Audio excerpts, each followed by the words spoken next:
मु अगस्ट 15 कहबी जे 80तम स्वाधीनता दिवस भितर आम केते उपलब्धि करूँ तारी उपरे आम वर्णना कर दहपड़ार जो जामिया मदरसा अच्छी ये मदरसा रे मु प्रति वर्ष आसे तेणु ए वर्ष आसिली ये अनुष्ठान को मु एतिक अनुभव करुँची जे भारत वर्ष रे ये अनुष्ठान टी जो प्रकार होची सहानुभूति रे पालन करुँची एमती मु भावुची कहीं भी करू नथिबे।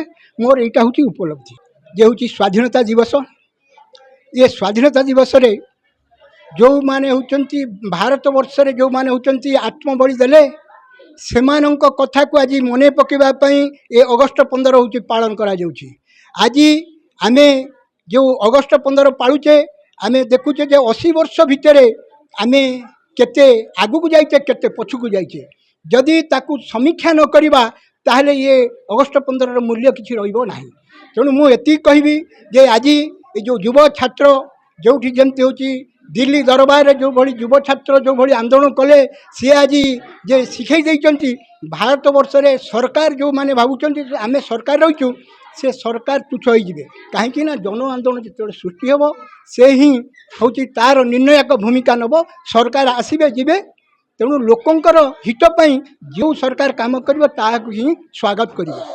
हूँ मौलाना सैयद कमरुद्दीन मो अनुष्ठान महतमी एवं अल कमरुद्दीन चैरिटेबल ट्रस्ट सेक्रेटरी मोर काम अच्छी पिला शिक्षित करवा पाठ पढ़ेवा।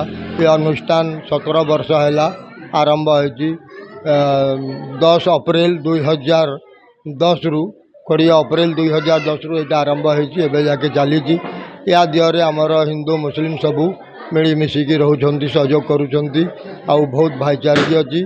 पाठ उपर आमर ये जो बाड़िका अनुष्ठान अच्छी खाइबा पीवा आउ बही पत्र आउ स्वास्थ्य सेवा तांकर औषध पानी सबू यही अनुष्ठान तरफ मागणे दि जाए।